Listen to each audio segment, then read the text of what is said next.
اعوذ باللہ من الشیطان الرجیم بسم اللہ الرحمن الرحیم وَلَقَدْ آتَيْنَا مُوسَى الْكِتَابَ وَقَفَّيْنَا مِن بَعْدِهِ بِالرُّسُلِ، اور ہم نے موسیٰ کو کتاب دی تورات، اور قفینا من بعدہ بالرسل، اور پھر اس کے بعد پے بپے لگاتار ہم رسول بھیجتے رہے۔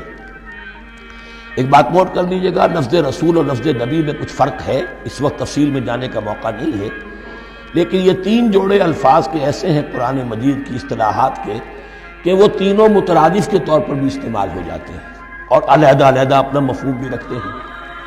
اور اس کا ایک اصول یہ علماء نے بنایا ہے کہ اذا اجتمع تفرقا واذا تفرقا اجتمع۔ ایک ہے ایمان اور اسلام، اب یہ بھی مسلم مومن ایک ہی شے ہے، لیکن یہ کہ ایک شے تو نہیں ہے، کچھ فرق بھی ہے۔ کہیں جہاں ان دونوں الفاظ کو لایا جائے گا بالمقابل تو فرق نظر آ جائے گا، لیکن عام طور پر مسلم کی جگہ مومن، مومن کی جگہ مسلم استعمال ہو جائے گا۔ call the rose by any name it will smell as sweet۔ اس طرح جہاد اور قتال کا معاملہ ہے، دو الفاظ ہیں، مختلف ہیں، مفہوم جدا بھی ہے لیکن ایک دوسرے کی جگہ آ بھی جائیں گے۔ تیسرے نبی اور رسول، فرق ہے، ہر نبی رسول نہیں ہوتا، ہر رسول نبی ہے، یعنی نبی عام ہے، رسول خاص ہے۔ نبی کو جب کسی خاص قوم کی طرف معین طور پر بھیج دیا جاتا ہے تب وہ رسول ہو جاتا ہے۔ اس سے پہلے اس کی حیثیت ایک ولی اللہ کی ہے، بہت اعلیٰ درجے کا اللہ کا دوست اور ولی جس پر وحی آ رہی ہے۔ عام ولی اللہ میں اور نبی میں فرق ہے، ان پر وحی آتی ہے، ان پر وحی نہیں آتی۔ لیکن اس نبی کو اگر اب آپ بھیج دیں گے کہ جاؤ اذهب الى فرعون، اب وہ رسول ہو گئے، جاؤ اب مدین کی طرف، الی مدین اخاہم شعیبا، اب رسول ہو گئے۔ تو یہ فرق ہے نبی اور رسول کا۔ جیسے آپ کے ہاں سی ایس پی کارڈر ہے، اب وہ ڈی سی بھی لگ سکتا ہے، کہیں وہ جوائنٹ سیکرٹری لگا ہوا ہے، کہیں ناپسندیدہ آدمی ہے تو او ایس ڈی لگایا ہوا ہے کہیں، لیکن اس کا کارڈر برقرار رہے گا، سی ایس پی تو ہے۔ اسی اعتبار سے ہر نبی ہر حال میں نبی ہے، لیکن اس کو اضافی کیفیت ملتی ہے رسول کی۔ اور ایک بات یہ نوٹ کر لیجئے، نبیوں کو قتل بھی کیا گیا ہے، رسول قتل نہیں ہو سکتے۔ اللہ کا فیصلہ یہ ہے کہ لَأَغْلِبَنَّ أَنَا وَرُسُلِي، میں اور میرے رسول تو غالب آ کر رہیں گے۔ جب بھی کسی قوم نے کسی رسول کی جان لینے کی کوشش کی ہے، اس قوم کو برباد کر دیا گیا اور رسول اور اس کے ساتھیوں کو بچا لیا گیا۔ یہ معاملہ ہوا ہے اللہ کا تمام رسولوں کے ساتھ، نبیوں کے ساتھ نہیں۔ حضرت یحییٰ نبی تھے، قتل کر دیے گئے۔ حضرت عیسیٰ رسول تھے، قتل نہیں کیے جا سکتے تھے، ان کو زندہ آسمان پر اٹھا لیا گیا۔ اب وہی دوبارہ آئیں گے، تو رسول جو ہے وہ قتل نہیں ہوتا۔ اور اسی اعتبار سے حضور کی بڑی گہری تمنا تھی، لَوَدِدتُّ أَنْ أُقْتَلَ فِي سَبِيلِ اللَّهِ ثُمَّ أُحْيَا ثُمَّ أُقْتَلَ ثُمَّ أُحْيَا۔ میری بڑی خواہش ہے میں اللہ کی راہ میں قتل ہو جاؤں، پھر زندہ کیا جاؤں، پھر قتل کیا جاؤں، پھر اللہ کی راہ میں پھر زندہ کیا جاؤں، پھر قتل کیا جاؤں۔ لیکن اللہ نے یہ خواہش آپ کی پوری نہیں کی، اس لیے کہ آپ اللہ کے رسول تھے۔ اب یہاں نوٹ کیجئے گا، یہاں لفظ رسول تو آ گیا ہے لیکن یہ نبی کے معنی میں ہے۔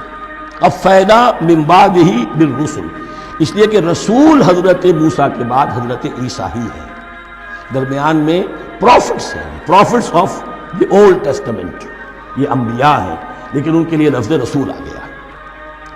وَآتَيْنَا عِيسَى ابْنَ مَرْيَمَ الْبَيِّنَاتِ وَأَيَّدْنَاهُ بِرُوحِ الْقُدُسِ، اور ہم نے عیسیٰ کو بڑی واضح نشانیاں دیں، حصی معجزات جتنے حضرت مسیح کو دیے گئے ہیں ویسے اور کسی نبی کو نہیں دیے گئے۔ یہ بعد میں تذکرہ آ جائے گا سورہ آل عمران میں۔ اور ہم نے مدد کی ان کی روح القدس کے ساتھ، حضرت جبرائیل کی خاص تائید انہیں حاصل تھی۔ ظاہر بات ہے، میں نے عرض کیا ہے کہ جو معجزہ ہوتا ہے وہ کسی نبی کی اپنی طاقت سے اس کا ظہور نہیں ہوتا، رسول کی کسی طاقت سے، یا کرامت کسی ولی اللہ کے اپنے اختیار میں نہیں ہوتی، یہ اللہ کی طرف سے، اور اس کے لیے ظہور جو ہوتا ہے وہ فرشتوں کے ذریعے سے۔ ایدناہ بروح القدس۔ افکلما جاءکم رسول بما لا تہوی انفسکم، اب یہاں پر تبصرہ ہو رہا ہے، جو بھی کچھ یہود نے کیا حضرت مسیح کے ساتھ وہ چونکہ معلوم ہے اس کا تذکرہ نہیں کیا، صرف اس پر تبصرہ ہو رہا ہے۔ تو جب بھی کبھی تمہارے پاس کوئی رسول آیا، بما لا تہوی انفسکم، وہ چیز لے کر جو تمہارے جیوں کو، تمہارے من کو بھائی نہیں، اچھی نہیں لگی، استکبرتم، تم نے استکبار کیا، وہی استکبار جو عزازیل نے کیا تھا اور ابلیس بن گیا، ابا واستکبر۔ استکبرتم ففریقا کذبتم وفریقا تقتلون، تو کچھ کو تو تم نے صرف ان کی تردید ہی کی اور کچھ کو تم نے قتل بھی کیا. تقتلون، تو یہ انبیاء کے قتل ہو سکتا ہے. اور نمبر 2 ایک رائے یہ دی گئی ہے تقتلون جو ہے قتل تم نہیں آیا ہے، یہ فعل مضارع ہے، اور فعل مضارع کے اندر ایک فعل جاری رہتا ہے، ختم نہیں ہوتا. گویا کہ تم قتل کرنے کی کوشش کرتے ہو. بعض لوگوں کی تو جان کے در پہ ہو گئے. وقالوا قلوبنا غلف، اور انہوں نے کہا ہے کہ ہمارے دل تو غلافوں کے اندر بند ہیں. یہ اس کو ملائیے پہلی آیت جو آج ہم نے پڑھی ہے، افتطمعون ان یؤمنوا لکم، تو اے مسلمانوں کیا تم یہ توقع رکھتے ہو اور چاہتے ہو کہ یہ تمہاری بات مان لیں گے؟ ان کی اس خواہش کے جواب میں جو وہ کہتے تھے وہ یہ قول ہے، وقالوا قلوبنا غلف، ہمارے دل غلافوں میں ہیں، میاں تمہاری بات ہم پر اثر نہیں کر سکتی، جاؤ کسی اور سے بات کرو. آج بھی آپ کو یہ الفاظ سننے کو مل جائیں گے، قلوبنا غلف، ہمارے دل تو غلافوں میں ہیں، بڑے مضبوط ہیں، مستحکم ہیں، تمہاری بات اس میں گھر کر ہی نہیں سکتی. بل لعنہم اللہ بکفرہم، یہ ہے تبصرہ. جس کو یہ کہہ رہے ہیں کہ ہمارے دل محفوظ ہیں اور غلافوں میں ہیں، حقیقت میں تو ان پر لعنت ہو چکی ہے اللہ کی طرف سے ان کے کفر کی وجہ سے. فقلیلا ما یؤمنون، تو واقعتاً اب کم ہی ہوں گے ان میں سے جو ایمان لائیں گے. وَلَمَّا جَاءَهُمْ كِتَابٌ مِّنْ اللَّهِ مُصَدِّقٌ لِّمَا مَعَهُمْ، اب یہاں پر ذکر ہو رہا ہے خود حضور صلی اللہ علیہ وسلم کا. اور جب آ گئی ان کے پاس کتاب اللہ کے پاس سے، یعنی یہ قرآن، مصدق لما معہم، جو اس کی تصدیق کرتے ہوئے آیا جو ان کے پاس ہے. میں اس کی وضاحت کر چکا ہوں. قرآن ایک طرف تصدیق کرتا ہے تورات اور انجیل کی، اور دوسری طرف وہ مصداق بن کر آیا ہے تورات اور انجیل کی پیشن گوئیوں کا. وَكَانُوا مِن قَبْلُ يَسْتَفْتِحُونَ عَلَى الَّذِينَ كَفَرُوا، اور ان کا حال یہ تھا کہ وہ آخری کتاب اور آخری نبی کے حوالے اور واسطے سے اللہ تعالیٰ سے فتح کی دعائیں کیا کرتے تھے کافروں کے خلاف. ہوتا کیا تھا کہ یہ 3 قبیلے مدینے میں آ گئے کہ جو یہودی تھے، بنو قینقاع، بنو نذیر اور بنو قریظہ. اسی میں وہاں رہتے تھے اوس اور خزرج جو یمن سے آئے تھے، اصل عربی قبائل تھے. پھر آس پاس کے قبائل بھی تھے، وہ سب کے سب امیین میں سے تھے، ان کے پاس نہ کوئی کتاب، نہ کوئی شریعت، نہ کسی نبوت سے آگاہ. اب ان کے آپس میں جب لڑائیاں ہوتی تھیں اور یہ مار کھاتے تھے، سرمایہ دار تھے، دولت والے تھے، عام طور پر بزدل تھے، لہذا جب بھی کبھی مقابلہ ہوتا تھا مار کھاتے تھے. تو وہاں یہ کہا کرتے تھے کہ ابھی تو تم ہمیں مار لیتے ہو، دبا لیتے ہو، نبی آخری زمان کی آنے کا وقت آ چکا ہے، وہ نئی کتاب لے کر آئیں گے، جب وہ آئیں گے ہم ان کے ساتھ ہو کر جب تم سے جنگ کریں گے تو تم ہمیں شکست نہیں دے سکو گے، ہمیں فتح حاصل ہوگی. اور دعا کیا کرتے تھے اللہ اس نبی آخر الزمان کا ظہور جلد ہو تاکہ اس کے واسطے سے اور اس کے ذریعے سے اس کے صدقے ہمیں فتح مل سکے. یہ دعائیں تھیں. چونکہ خزرج اور اوس کے لوگوں نے ان کی یہ دعائیں سنی ہوئی تھی. یہی وجہ ہے کہ حج میں سن 11 نبوی کے حج میں یا سن 10 نبوی کے حج میں جب وہاں پر 6 آدمیوں سے حضور نے بات کی جو خزرج کے تھے سب کے سب، انہوں نے کلنکھیوں سے ایک دوسرے کو دیکھا، معلوم ہوتا ہے یہ وہی نبی ہے جن کا ذکر یہ یہودی کرتے ہیں. تو اس سے پہلے کہ وہ ایمان لائے تم ایمان لاؤ. گویا کہ وہ علم بالواسطہ طور پر جو انہیں پہنچا تھا وہ ان کے لیے کتنا بڑا سرمایہ بن گیا، ان کی نجات کا ذریعہ بن گیا. اور وہ علم جو ان کے پاس تھا تعصب کی وجہ سے اور تکبر کی وجہ سے وہ اسی طرح رہ گئے. فَذَهَبَ اللَّهُ بِنُورِهِمْ وَتَرَكَهُمْ فِي ظُلُمَاتٍ لَا يُبْصِرُونَ صُمٌّ بُكْمٌ عُمْيٌ فَهُمْ لَا يَرْجِعُونَ.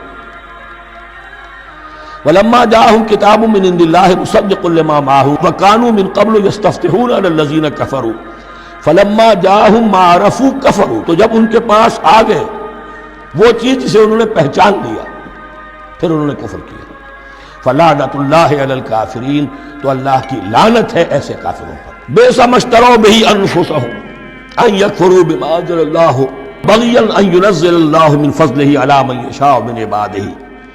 بہت بری شے ہے جس کے عوض کہ انہوں نے اپنی جانوں کو فروخت کر دیا. یعنی دنیا کا حقیر سا نفع، یہاں کی حقیر سی مسندیں، یہاں کا جو بھی چودراہٹیں ہیں، جو بھی ان کی حیثیت ہے، صرف اس کا قربانی دینے کو تیار نہیں. یہی تو سبب ہے، اس کی وجہ سے کفر کر رہے ہیں پہچان کر. تو بری ہے وہ شے جس کے لیے انہوں نے اپنے آپ کو بیچ دیا. ان یکفروا، کہ وہ کفر کر رہے ہیں اس وجہ سے، بما انزل اللہ بغیاً، جو اللہ نے نازل فرمایا ہے. اور کفر کیوں کر رہے ہیں؟ اس زدم زدہ میں ان ينزل اللہ من فضلہ علی من یشاء من عبادہ، کہ اللہ تعالیٰ نے نازل کر دیا ہے اپنے اس فضل میں سے اپنے بندوں میں سے جس پر چاہا۔ وہ اس امید میں تھے کہ وہ اسرائیلی ہی ہوگا۔ جب 1400 برس تک نبوت ہمارے پاس رہی، اب فترت کا زمانہ ہے، 600 برس گزر گئے، اب آخری نبی آنا ہے، ان کو گمان یہ تھا وہ ہم میں سے ہی ہوگا۔ یہاں یہ ہوا کہ یہ رحمت اللہ کی اور یہ فضل جو ہے بنی اسماعیل پر ہو گیا۔ اس کی وجہ سے زدم زدہ بغین، اس بغین کے لفظ کو اچھی طرح نوٹ کر لیجئے، یہ اختلاف جو ہوتا ہے دین میں اس کا اصل سبب یہ بغین کا لفظ آئے گا بار بار قرآن مجید میں۔ یہ بغین کیا ہے؟ جس سے عہد حاضر کے ایک خاص جو مکتب فکر ہے سائیکالوجی کا، ایڈلر کا، اس میں یہ قرار دیا گیا ہے کہ انسان کے جو موٹیوز ہیں، جو اس کا انسٹنکٹس ہیں، ان میں ایک بہت پاورفل موٹیو جو ہے to dominate, urge to dominate. میں اس کی بات کیوں مانوں، یہ کیوں نہ میری مانی، یہ ڈومینیشن۔ تو بغین، بغیہ کے معنی بھی ہے حد سے بڑھنا، تجاوز کرنا۔ تو وہ اپنی حد سے بڑھ کر دوسروں کے اوپر روب گاٹھنے کے لیے یہ سارا انہوں نے کیا، اس وجہ سے کہ بنی اسماعیل کے ایک شخص محمد صلی اللہ علیہ وسلم پر اللہ تعالیٰ نے یہ رحمت نازل فرما دی۔ فباؤوا بغضب علی غضب، تو وہ لوٹے غضب پر غضب لے کر، یعنی تہ بر تہ غضب ہے ان پر اللہ تعالیٰ کا۔ وَلِلْكَافِرِينَ عَذَابٌ مُّهِينٌ، اور ایسے کافروں کے لیے اہانت آمیز، مہین اہانت سے بنا ہے، اہانت آمیز عذاب ہے۔ وَإِذَا قِيلَ لَهُمْ آمِنُوا بِمَا أَنزَلَ اللَّهُ، اور جب ان سے کہا جاتا ایمان لاؤ اس پر جو اللہ نے نازل فرمایا، قَالُوا نُؤْمِنُ بِمَا أُنزِلَ عَلَيْنَا، ہم ایمان رکھتے ہیں اس پر جو ہم پر نازل ہوا۔ وَيَكْفُرُونَ بِمَا وَرَاءَهُ، اور وہ کفر کر رہے ہیں جو اس کے پیچھے ہے۔ انہوں نے انجیل کا کفر کیا، حضرت مسیح کو نہیں مانا۔ انہوں نے محمد کا کفر کیا ہے صلی اللہ علیہ وسلم، اور قرآن کو نہیں مانا۔ وَهُوَ الْحَقُّ مُصَدِّقًا لِمَا مَعَهُمْ، اور وہ کفر کر رہے ہیں حالانکہ وہ حق ہے، سچ ہے، درست ہے، اور تصدیق کرتے ہوئے آیا ہے اس کی جو ان کے پاس ہے۔ قل، اے نبی ان سے کہیے، فَلِمَ تَقْتُلُونَ أَنبِيَاءَ اللَّهِ، یہاں وہ لفظ واضح ہو گیا، تو پھر کیوں تم قتل کرتے رہے ہو اللہ کے نبیوں کو، من قبل، اس سے پہلے۔ ایسے ہی حق پرست ہو، ایسے ہی جو کچھ تم پر نازل کیا گیا اس پر ایمان رکھنے والے ہو، تو تم نے نبیوں کو کیوں قتل کیا؟ تم نے زکریا کو کیوں قتل کیا علیہ الصلوۃ والسلام؟ تم نے یحییٰ کو کیوں قتل کیا علیہ الصلوۃ والسلام؟ تمہارے تو ہاتھ جو ہے نبیوں کے خون سے آلودہ ہیں۔ فَلِمَ تَقْتُلُونَ أَنبِيَاءَ اللَّهِ مِن قَبْلِ إِن كُنتُم مُّؤْمِنِينَ، اگر واقعتاً تم ایمان والے ہو۔ صدق اللہ العظیم۔